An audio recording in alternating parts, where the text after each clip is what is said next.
Hello everybody, how are you guys? We're here in Hilliard, Ohio, and we are covering different communities here on the western side of Columbus this morning, doing different videos to give you a snapshot of what they're all about so that you can get a feel for the community, and if you're from the area, maybe check out a town or township or community you haven't seen yet. Now, this video is going to be about the community of Rupert, which is just west of here. And Rupert is an interesting town. It's actually from here, it's southwest.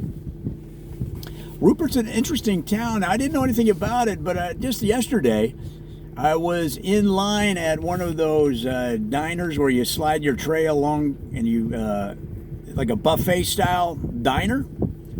And this lady next to me was getting some cranberry hockey pucks, you know, like they have at Thanksgiving. And I was just loading up the pasta like I do, and that's why I'm, I've got a what my doctor said is a mild obesity, which sounded to me like, like he was just trying to be nice. You can just tell me, Doc. Just tell me. I didn't know anything about it, but I was talking to her about these videos, and she said, you got to do one on Rupert, which, I've never heard of, but she told me all about it. Now, I don't know if she's an expert, but she did have on a T-shirt that said, Rupert High School Equipment Manager Assistant, 1977 through 1980.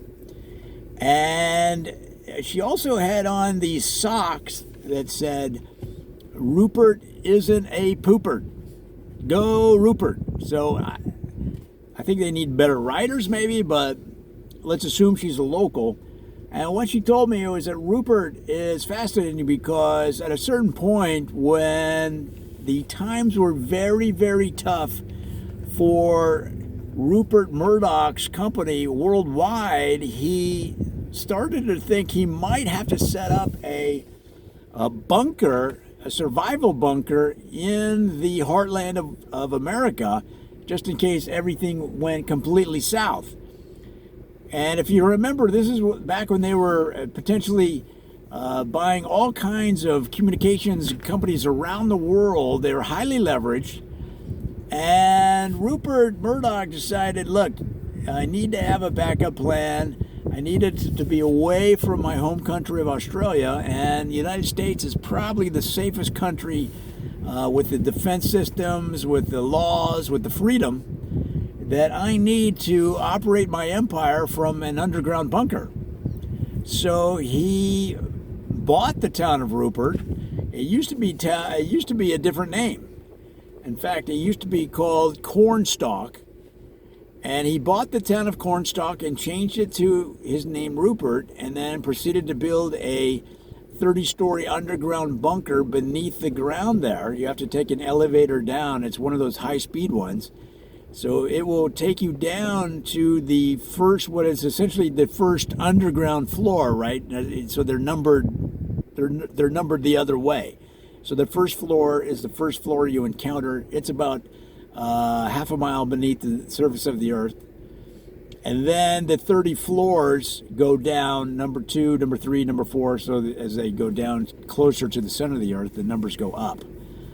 And so underneath there, he has an entire communications setup where he could operate not only his worldwide communications empire of newspaper, cable, TV, Sky, right, dish-based communication satellites, right?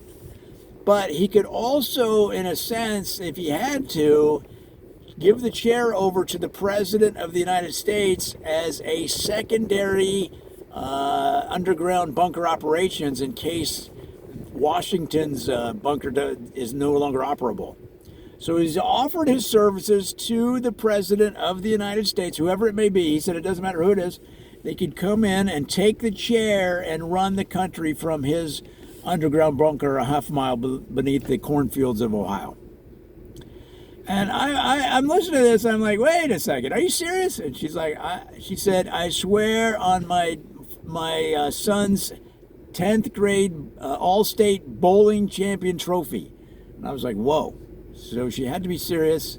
Has to be real, guys. So if you're in Rupert and you're driving along and all you see is cornfields, just know that below you is one of the most advanced underground bunkers with probably the latest communications and security systems known to man, developed by the brightest minds, because Rupert Murdoch, of course, has an unlimited checking account, unlimited bank account.